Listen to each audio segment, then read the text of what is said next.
الشیطان اللعین الرجیم بسم اللہ الرحمن الرحیم الحمدللہ الذی جعلنا من المتمسکین بولایت امیر المؤمنین وبولایت الائمۃ المعصومین صلوات اللہ علیہم اجمعین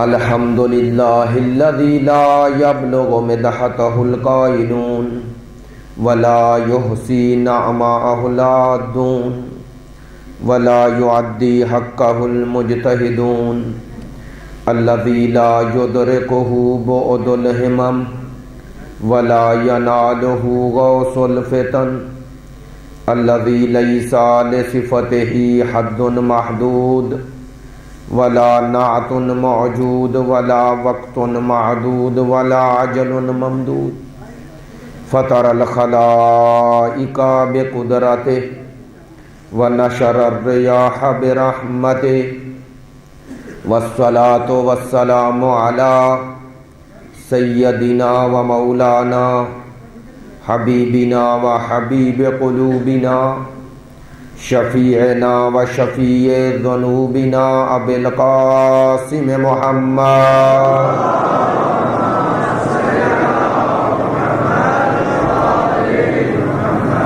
وآلہ الطیبین الطاہرین المعصومین المظلومین الذین اذھب اللہ عنہم الرجس وطہرہم تطہیرا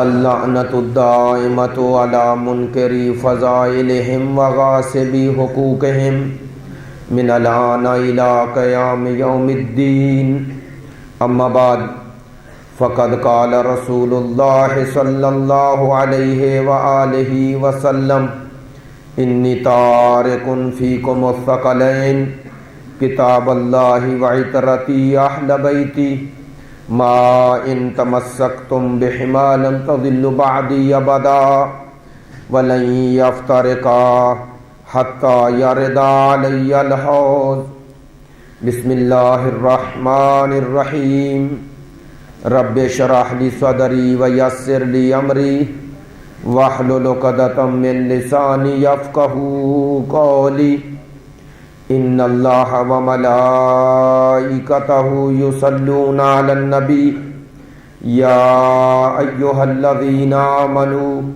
صلوا علیہ وسلموا تسلیما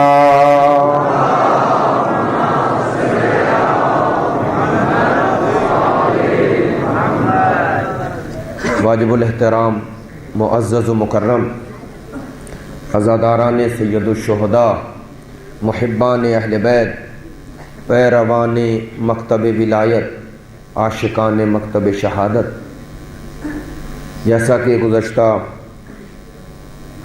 4 دن سے یہ عرض کیا جا رہا ہے کہ موضوع گفتگو تمسک قرآن و اہل بیت حدیث ثقلین کی روشنی میں آج اس سلسلے کی یہ 5ویں گفتگو ہے۔ عزیزان محترم، میں جیسا کہ کل بھی آپ کی خدمت عالیہ میں عرض کیا، مشکل بعض اوقات انسان جب گفتگو شروع کرتا ہے تو اندازہ نہیں ہوتا کہ 10 دن میں گفتگو مکمل بھی کر پائیں گے یا نہیں، لیکن جیسے جیسے گفتگو آگے بڑھتی ہے اندازہ ہوتا ہے کتنے پہلو ہیں جو تشنا رہ گئے۔ آج حدیث ثقلین کے حوالے سے، خود فہم حدیث کے حوالے سے جو گزشتہ دنوں سے گفتگو جاری ہے، اسی سلسلے کی آج گفتگو کا سلسلہ آگے بڑھائیں گے، لیکن کوشش کروں گا کہ باقی جو ایام بچے ہیں ان میں حدیث ثقلین میں جس شے کا حکم دیا گیا ہے اس حوالے سے بھی عرض کروں۔ تمسک قرآن و اہل بیت کی شکل و صورت کیا ہے اور ہم کیسے متمسکین قرآن و اہل بیت بن سکتے ہیں، چونکہ سرکار دو عالم کا پوری امت کو یہ پیام ہے کہ قرآن اور اہل بیت سے تمسک اختیار کر لو تاکہ تم گمراہی سے بچ جاؤ۔ تو کیسے قرآن اور اہل بیت سے تمسک اختیار کیا جائے کہ ہم یہ یقین پیدا کر لیں اس حدیث پر ویسے عمل کر رہے ہیں جیسے سید الانبیاء نے چاہا۔ انشاءاللہ یہ سلسلہ کل سے شروع کروں گا۔ آج اسی سلسلے میں حدیث ثقلین میں کیا کہا گیا گفتگو کا سلسلہ سمیٹ لوں گا۔ میں نے گفتگو کو کل کے سلسلے سے مربوط کرتے ہوئے کل عرض کیا کہ سرکار دو عالم فرما رہے ہیں انی تارکن، میں چھوڑ رہا ہوں۔ بعض احادیث میں حتی الفاظ ہیں جو اس حدیث سے پہلے آپ نے ارشاد فرمائے ہیں کہ ان قریب ممکن ہے مجھے بلایا جائے اور میں تم میں نہ رہوں، اور اس قسم کے جو اشارے ہیں یہ بتا رہے ہیں کہ سرکار دو عالم اپنی زندگی کے آخری حصے میں جو فرمان اور جو مجمع غدیر میں اعلان کر رہے ہیں اس کا تعلق اس پیام ہدایت، اس سلسلہ ہدایت، اس منصب رسالت سے ہے۔ تو اس لیے اس حدیث کو عام احادیث کی طرح نہیں سمجھنا چاہیے۔ اس حدیث پر امت عمل کرنے کے بعد ہی یہ دعویٰ کر سکتی ہے کہ ہم ہدایت پہ ہیں۔ اس لیے اس حدیث کو سمجھنا بھی ضروری ہے، اس کے مفاد یعنی اس کے معانی پر، اس کے مقاصد پر عمل کرنا بھی ضروری ہے، چونکہ اس حدیث میں حکم دیا گیا ہے کہ قرآن اور اہل بیت سے تمسک اختیار کرو، اور یہ تمسک تب ہوگا جب قرآن اور اہل بیت نے کیا کہا اس کو سمجھا جائے اور اسے اپنے وجود اور اپنے معاشرے میں نافذ کرنے کی کوشش کی جائے۔ تب ہم یہ دعویٰ کر سکتے ہیں کہ ہم قرآن اور اہل بیت سے متمسک ہو گئے ہیں۔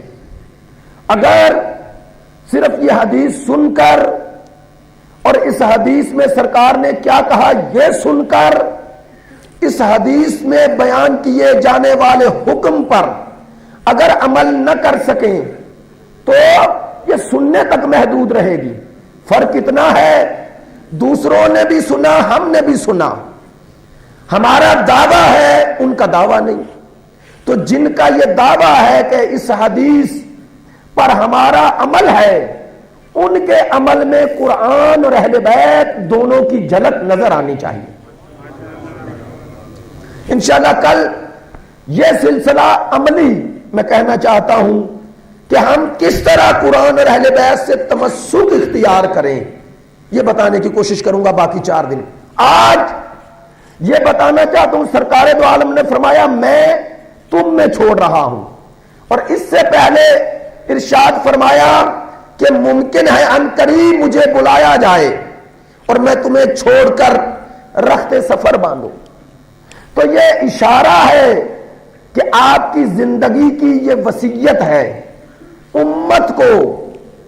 اب آج کی گفتگو میں چند باتیں آپ کی خدمت عالیہ میں عرض کرنا ہے تاکہ آپ پوری طرح اس حدیث کی اہمیت کی طرف متوجہ ہو جائیں۔ میں نے لفظ وصیت کہا، عمومی ہمارے معاشرے میں یہ لفظ بہت استعمال ہوتا ہے وصیت، لیکن اس کے وصیت کے معنی کیا ہیں اور وصیت کی کتنی قسمیں ہیں یہ ہمیں معلوم نہیں ہے۔ اس لیے بعض اوقات لوگ سوال کر لیتے ہیں کہ جب سرکار نے اپنی وصیت میں قرآن و اہل بیت چھوڑے ہیں تو پھر فدق کے مسئلے کا کیا بنے گا؟ لفظ فدق نہیں، فدق ہے، لیکن چونکہ اردو میں مستعمل ہے فدق، تو فدق کے معنی کیا ہے، اس وراثت کے معنی کیا ہے جب وصیت یہ ہے؟ توجہ فرمائیں گے۔ وصیت کی 2 قسمیں ہیں، ایک ہے وصیت تملیکی، ایک ہے وصیت عہدی۔ اسلام نے جو کہا ہے نا قرآن نے کہ جو اس دنیا سے جائے وہ خیر کی وصیت کر کے جائے. اور جو احادیث میں ہے کہ کسی مومن کے لیے یہ روا نہیں ہے کہ وہ ایک رات بھی گزارے مگر وصیت نہ کرے. وہ وصیت تملیکی نہیں. وصیت تملیکی یعنی مل کے بارے میں، پراپرٹی کے بارے میں، جائیداد کے بارے میں. اس سے مراد یہ نہیں کہ وہ اس جو ملکیت چھوڑ کے جا رہا ہے، جو پراپرٹی چھوڑ کے جا رہا ہے، اس کی وصیت کرے. نہیں. کیوں؟ کیونکہ اس کے لیے تو وصیت کی ضرورت ہی نہیں. وہ وصیت کے تحت تقسیم نہیں ہوتا، وہ وراثت کے تحت تقسیم ہوتا ہے. پراپرٹی جو تقسیم ہوتی ہے وہ وصیت کے تحت نہیں، وہ وراثت ہے. اور اس کے لیے اسلام نے قانون بنا دیا جس قانون کا نام ہے قانون وراثت. اس کی وصیت کی یہ تاکید نہیں، اس کی اہمیت نہیں کہ بیٹے کو یہ دو، بیٹی کو یہ دے دو. توجہ فرمائیں گے. زوجہ کو یہ دے دیں، فلاں کو یہ دے دیں. نہیں، وہ وصیت کوئی کرے نہ کرے، وہ تقسیم خدا نے کر دی ہے. میری بات اگر آپ تک پہنچی تو انشاءاللہ ایک طالب علم ہوں، آپ کے لیے بہت مفید ہوگی. عزیزو، وصیت تملیکی قانون کے تحت طے ہے. اس کی وصیت کے ذریعے نہیں، وراثت کے ذریعے ہے. ہاں، اگر کوئی اس وراثت میں سے جو اس کی ملکیت ہے، بعد والوں کی وراثت ہے، اگر اس میں کوئی چیز وقف کرنا چاہتا ہے وہ علیحدہ ہے، وہ وقف ہے، وہ وصیت نہیں. مثلا وہ کہتا ہے میرے مرنے کے بعد مسجد بنا دی جائے، مدرسہ بنا دیا جائے، امام بارگاہ بنا دی جائے، کوئی اسکول بنا دیا جائے، کالج بنا دیا جائے، یتیم خانہ بنا دیا جائے. یہ جتنے میں نے نام لیے اسلامی نقطہ نظر سے ان کے سب کے بنانے کا ثواب ہے. کیوں میں نے کہا مت سمجھے صرف مدرسہ بنانے کا ثواب ہے، مت سمجھے صرف مسجد بنانے کا ثواب ہے، مت سمجھے صرف امام بارگاہ بنانے کا ثواب ہے. جتنا ثواب ان کے بنانے کا ہے اتنا ہی ثواب ایک ایسے معاشرے میں جہاں بچوں کے پڑھنے کا کوئی مناسب اسکول نہیں ہے، کالج نہیں ہے. دیکھیں، ہر شے کی اہمیت اس جگہ کی وجہ سے بڑھ جاتی ہے. مثلا جب سید الشہداء کے مزار پر اور آپ کے روضہ اقدس پر جانے کی اجازت نہیں تھی، اس وقت ایک شخص کا جانا 70 مقبول حج سے زیادہ ثواب رکھتا ہے. کیوں؟ چونکہ اس دور میں زیارت کو روکا جا رہا ہے. تو ہر عمل کی اہمیت بڑھ جاتی ہے اس کی موقعیت کے ساتھ. مثلا جو لوگ مکے میں اسلام لائے ان کا مرتبہ ان کے برابر نہیں جو فتح مکہ کے بعد آئے. میں پھر جملہ کہتا ہوں، پہنچ گئے کچھ لوگ. جو فتح مکہ کے بعد اسلام لائے ان کی اہمیت وہ نہیں جو تب اسلام لائے جب اسلام لانا جان دینے کے برابر تھا. اب ابو ذر و سلمان کے اسلام کو ان سے نہ توڑو. اگر یہ ثابت بھی ہو جائے، اگر یہ ثابت بھی ہو جائے کہ وہ فتح مکہ کے بعد اسلام لائے ہیں، جبکہ مولا فرما رہے ہیں کچھ لوگ فتح مکہ کے بعد اسلام نہیں لائے، تسلیم ہوئے ہیں. مولا کائنات فرماتے ہیں وہ تسلیم ہوئے. کس کے سامنے؟ قدرت اسلام کے سامنے. یہی وجہ ہے، میں جلدی میں کہہ دوں گا، یہی وجہ ہے رہے کفر پر باقی روش بدل دی. وہاں ظاہری کفر اور یہاں باطنی کفر.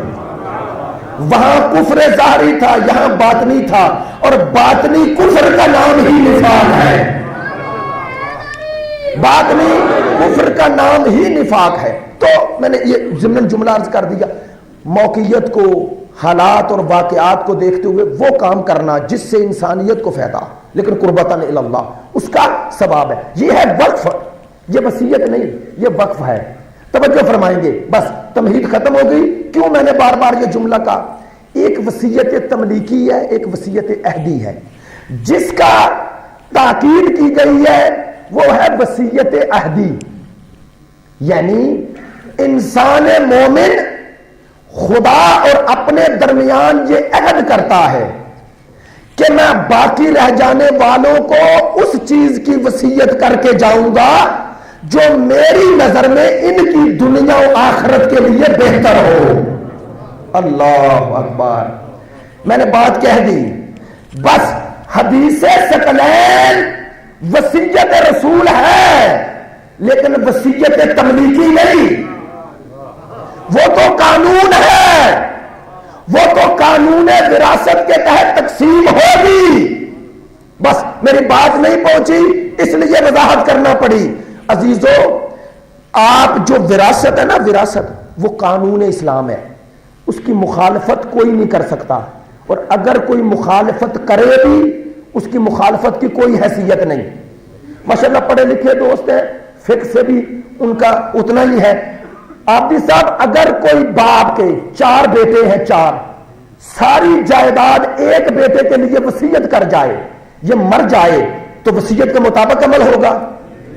کیا ہوگا؟ اسلام کہتا ہے اس کی وصیت کی کوئی حیثیت نہیں. آپ میری بات تک نہیں پہنچ رہے. اور جی وہ بھی G9 میں. بھائی اگر 4 بیٹے ہیں اور باپ جو مالک ہے وہ 4 بیٹوں کا حصہ ایک بیٹے کو دینا چاہے, اسلام کہتا ہے میں نے قانون بنایا, قرآن اور خدا کہتا ہے میں نے قانون وراثت بنایا, تیری وصیت کی کوئی حیثیت نہیں کہ تو 4 کا حق ایک کو دے دے. یہ وصیت کی کوئی حیثیت نہیں رہے گی. کیوں؟ چونکہ اس نے وصیت کی ہے قانون خدا کے مخالف. اللہ اکبر.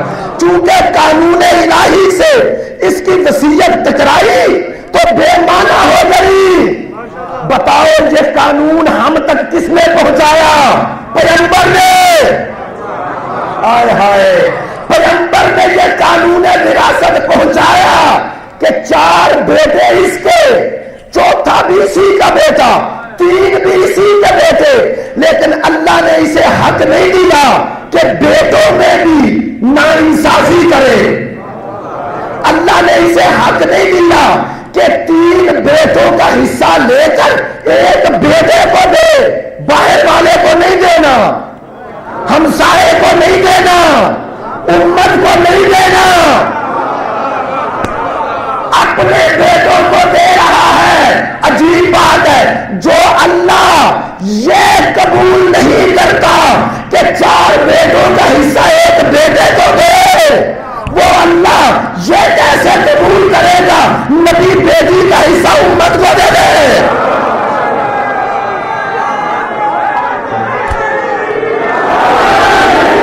اللہ اکبر.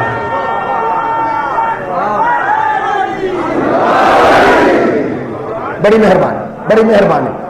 بس مجھے بعض باتیں مجھے خود کہنے میں اور پہنچانے میں لذت محسوس ہوتی ہے. ہاں, مجھے ایک دوست آج ادھر حیدری چوک میں کہہ رہے تھے, صاحب آپ گفتگو کرتے ہیں اتنے جذبات سے, وہ بھی محرم میں اتنا زور.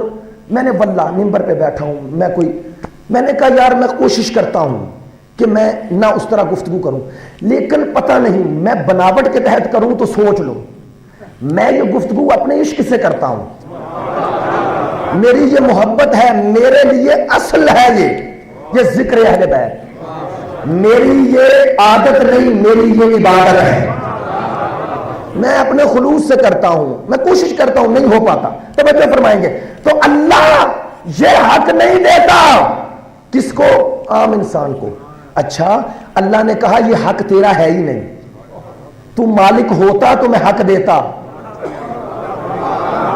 کہ ان کا حق سب کو دے دے. کس کو کہا؟ اللہ نے ولی بنایا, ولی باپ کو, لیکن کہا تیری ولایت سے میری ولایت کا دائرہ وسیع ہے. نہیں, اللہ کی ولایت کا مظہر کامل ہے رسول, ہے نا رسول. توجہ, جو اللہ عام ولی کو حق نہ دے کہ وہ بیٹوں کا حق ایک بیٹے کو دے دے, تو بس کہوں جملہ خدا کی قسم, صدق کے لیے تو وصیت کی ضرورت ہی نہیں, وہ تو قانون وراثت سے بطول کا حصہ ہے. کوئی مانے نہ مانے, وہ بطول کا حصہ ہے، حق بطول کا ہے، جو لے گا غاصب ہوگا۔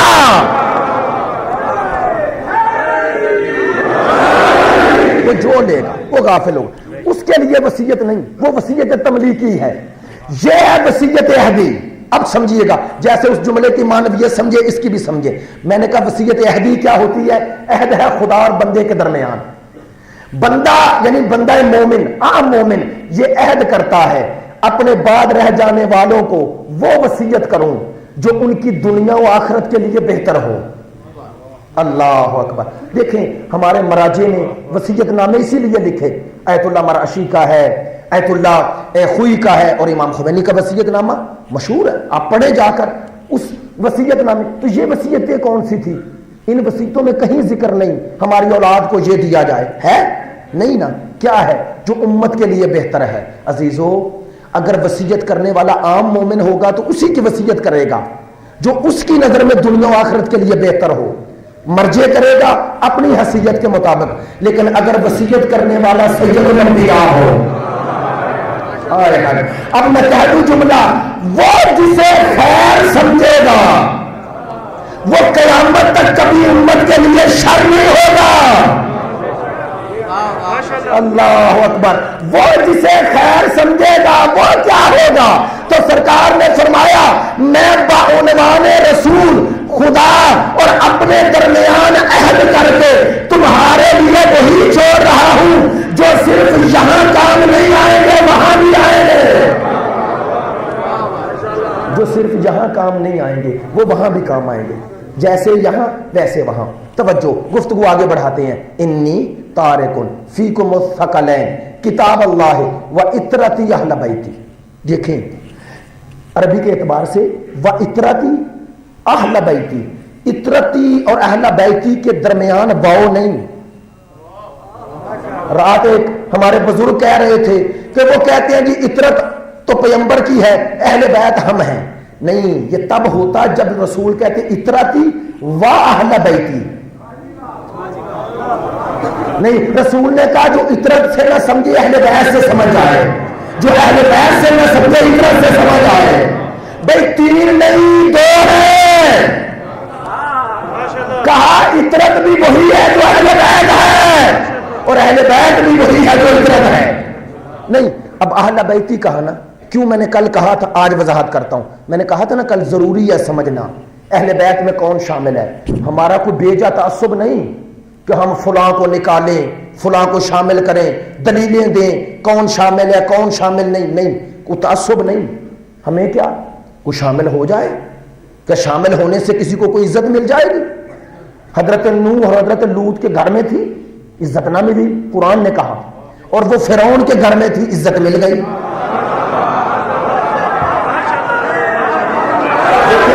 ہمیں کسی سے غرض نہیں ہے، ہمیں کسی سے غرض نہیں ہے۔ بعض جگہ خود آپ کو روکتا ہوں تاکہ بات اس طرح نہ ہو جائے۔ ہاں میں بات تو کرتا ہوں، توجہ فرمائیے گا۔ تو ہمیں کیا، ہمیں کوئی تعصب نہیں بیجا تعصب نہیں ہے۔ ہم جاننا چاہتے ہیں جن کو چھوڑا اپنے بعد وہ کون ہے۔ کیوں؟ چونکہ ہم نے ان کے پیچھے چل کے گمراہی سے بچنا ہے۔ گمراہی سے وہی بچائے گا جو خود بچا ہو۔ اس لیے جاننا چاہتے ہیں کہ یہ رسول نے جو اہل بیت چھوڑی وہ کون ہے۔ اب کہوں جملہ حل کرنا ہے نا، تعصب نہ کرو۔ کیوں؟ میں اکثر یہ جملہ کہہ چکا ہوں، رپیٹ بھی ہو جائے، معذرت، موضوع سے مربوط ہے اس لیے کہہ رہا ہوں۔ دیکھو رسول کی اہل بیت کی 4 قسمیں ہیں، ہم سب کی اہل بیت کی 3 قسمیں ہیں۔ ایک اہل بیت سکونت، ایک اہل بیت ذریت، ایک اہل بیت شرف۔ عربی میں اسے بھی اہل بیت کہا گیا جو ساتھ رہتا ہے، سکنا، اہل بیت سکنا ہے، اہل بیت سکونت۔ اہل بیت ذریت جو اولاد ہے، جو اولاد ہے، جو خونی رشتہ دار ہے۔ اہل بیت شرف جو نہ خونی رشتہ دار نہ رہتا ہے، آپ اسے اعزازن یہ ڈگری دیتے ہیں، اعزازن۔ مثلا یہ وزیر اعظم، بعض لوگ جاتے ہیں تو ان کو ڈگریاں دے دی جاتی ہیں۔ اب پاکستان میں تو عجیب رواج ہو گیا، ایسے لوگوں کو بھی ڈگری دی جا رہی ہے، لیکن کیا توقع ان سے کیا توقع جو یزید کو امیر المومنین کہہ دیں؟ ان سے کیا توقع؟ تو دے دی نا اعزازی ڈگری۔ وہ ڈاکٹر ہے نہیں، ڈاکٹر کی ڈگری دے دی، حالانکہ دینے کے باوجود بھی لوگ نہیں مان رہے. وہ دینے بیچارے انہوں نے بڑی کوشش کی کہ کوئی مان لے، انہوں نے کہا نہیں. تو ایک وہ سیاستدان نے تو بڑی عجیب بات کہی، کہا ہاں ایک ڈگری ہے جو میں اس کی مانوں گا. اس نے کہا کون سی؟ اس نے کہا جھوٹ کی ڈگری. وہ ڈگری اس کے لیے کارآمد تھی، باقی کوئی ڈگری کارآمد نہیں. تو اعزازی ڈگری ہے نا، یہ جاتے ہیں بعض لوگ، واقعی ان کی حقیقی ڈگری، وہ جاتے ہیں دوسرے ممالک، انہیں یونیورسٹیز اعزازی ڈگری دیتی ہیں. اعزازی لفظ استعمال ہوتا ہے نا، آنری ڈگری ہے. کیا معنی اس کا؟ اعزازی ڈگری. اعزازی ڈگری کا معنی یہ ہوتا ہے کہ یہ ریگولر اسٹوڈنٹ نہیں اس یونیورسٹی کا، یونیورسٹی سے عزت دے رہی ہے. اعزازی کہتے ہیں نا، عزت دے رہی ہے، وقار دے رہی ہے، عزت اور وقار دے رہی ہے. توجہ، ہماری گفتگو اہل بیت سکونت سے نہیں، اس میں کوئی جسے جی چاہے شامل کرے. ہماری گفتگو اہل بیت ذریت سے بھی نہیں. وہ جو رسول کی اولاد بن گیا، چاہے وہ صحیح ہو چاہے پسر نو بنے، وہ ہے. پسر نو آج بھی پسر نو ہی ہے.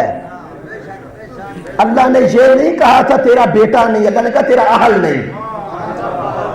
صرف یہ نہ دیکھا کرو رسول کی اولاد کون ہے، یہ بھی دیکھا کرو اہل ہے.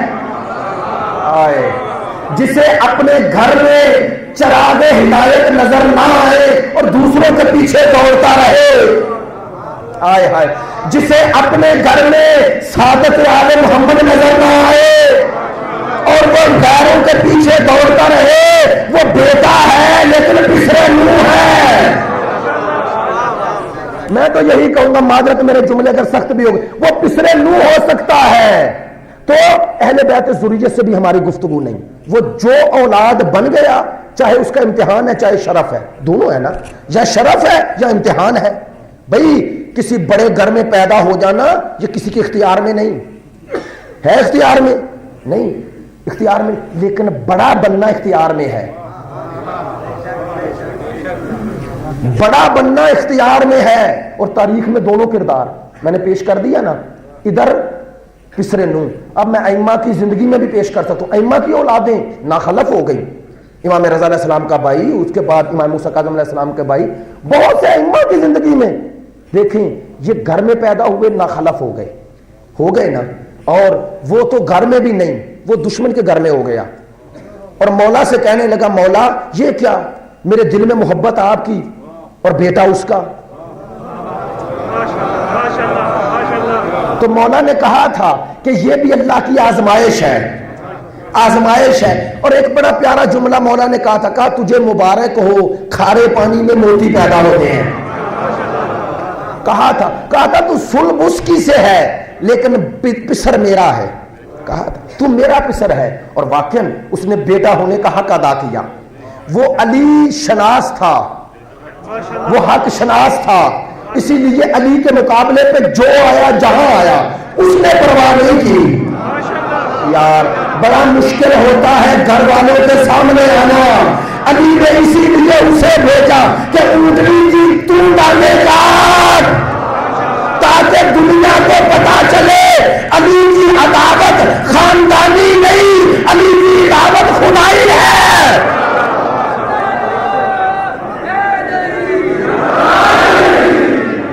علی بتانا چاہ رہے تھے یار. علی نے اسی لیے اہل بیت ذریت سے بھی گفتگو نہیں، اس میں جو چاہے جو ہے بیٹا شامل ہے، میں مانوں نہ مانوں. ہماری گفتگو اہل بیت شرف سے نہیں. کیوں؟ وہ ہے اعزاز. وہ تو سید الانبیاء نے خود دیا. کن کو دیا؟ حضرت سلمان کو. کہا نا السلمان منا اہل البیت. تو یہ شرف ہے، یہ اعزاز ہے کہ سلمان ہم اہل بیت سے ہے. پس منظر تو جانتے ہیں نا اس حدیث کا کہ جب آ گئے لوگ خندق کھود رہے تھے تو انصار نے کہا ہم سے ہے سلمان، اور مہاجرین نے کہا ہم سے ہے. آپ نے فرمایا نہیں، یہ نہ مہاجرین سے ہے نہ انصار سے، یہ میرا ہے. کہا سلمان ہم سے ہے، ہم اہل بیت سے. اکثر یہ مثال دیتا ہوں دوستوں، بڑے یہ پسند کرتے ہیں. دیکھیں میں نے یہ ہے لوہا ہے نا، اسے چھو رہا ہوں، یہ میرا ہاتھ جلا رہا ہے نہیں. اگر اس لوہے کو لے کے آگ میں رکھ دو، 1 گھنٹے بعد اسے نکالو، کوئی چھو سکتا ہے؟ کیا کرے گا؟ یہ جلائے گا. جلانا اس کا کام نہیں تھا، جلانا آگ کا کام تھا. لیکن چونکہ آگ میں رہا تو اس کے اثر کو نہیں لیا. جب تک اس پر آگ کا اثر رہے گا جلائے گا، جب آگ کا اثر ختم ہوگا جلانا چھوڑ دے گا. کہا یہ نہ سمجھنا سلمان کوئی معصوم ہے، کہا سلمان آیا فارس سے لیکن اپنے کردار کو ہمارے کردار میں ایسا ڈالا کہ اب اسے دیکھتے جاؤ ہمیں پہچانتے جاؤ. یہ ہمارے یار اب یہ آئینہ بن گیا، اس نے ایسے کردار کو ڈھالا، اب اسے دیکھتے جاؤ ہمیں پہچانتے جاؤ. لیکن کہا ہے سلمان یہ ہے ہم اہل بیت عصمت و طہارت ہے. دیکھو ہماری ان 3 اہل بیت کی قسموں سے گفتگو ہی نہیں، جو جی چاہے کوئی شامل کرے. اور سنیے رسول نے حدیث ثقلین میں نہ اہل بیت سکونت چھوڑے نہ اہل بیت ذریت چھوڑے، ورنہ سب سادات کی اتباع کرتے نہیں کرتے نا. نہ اہل بیت سکونت چھوڑے، نہ اہل بیت ذریت چھوڑے، نہ اہل بیت شرف چھوڑے. رسول کی اہل بیت کی ایک چوتھی قسم ہے جو کسی کی نہیں، وہ ہے اہل بیت طہارت. وہ ہے اللہ صلی علی محمد. وہ ہے اہل بیت طہارت. اہل بیت طہارت، توجہ میرا جملہ انشاءاللہ آپ تک پہنچ جائے گا اور میرے نوجوان بھائی میرے سمجھ جائیں گے. عزیزو رسول نے اہل بیت سکونت کے لیے چادر نہیں پھیلائی تھی، اہل بیت ذریت کے لیے نہیں، اہل بیت شرف کے لیے نہیں، اہل بیت طہارت کے لیے پھیلائی. نہیں توجہ فرمائی. اور یاد رکھو یہ اہل بیت طہارت کے لیے صرف رسول سے رشتہ کافی نہیں، جب تک بطول سے رشتہ نہ ہو. اسی لیے کہا اہل بیت سکونت کا اگر اعلان کرنا ہوتا تو اپنے گھر رہتا، اہل بیت ذریت کا اعلان کرنا ہوتا تو مسجد میں کر دیتا، اہل بیت شرف کا اعلان کرنا ہوتا تو اصحاب میں جاتا. کہا اہل بیت طہارت کا اعلان اسی گھر میں کروں گا جہاں عصمت بھی ہے، جہاں طہارت بھی ہے.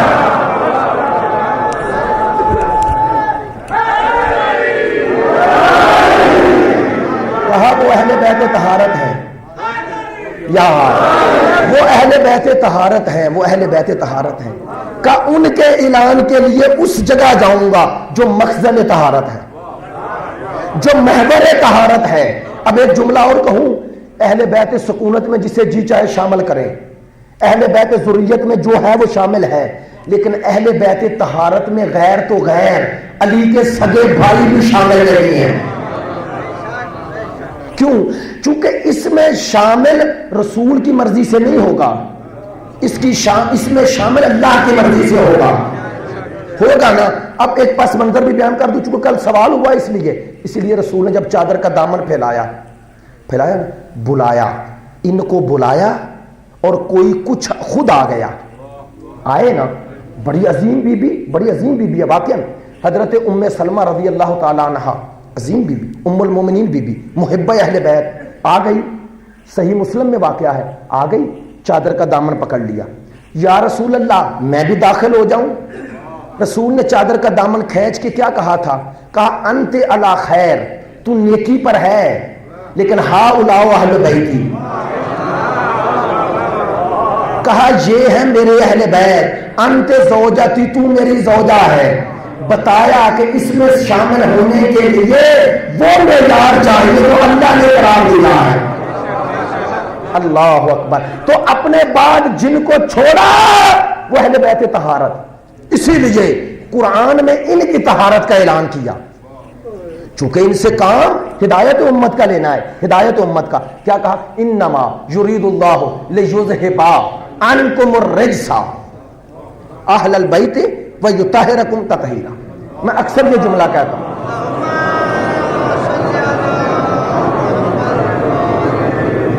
اکثر یہ جملہ کہتا ہوں کہ اللہ نے اہل بیت سے رجس کو رف نہیں کیا، دف کیا ہے. دال فے عین دف، رف رے فے عین.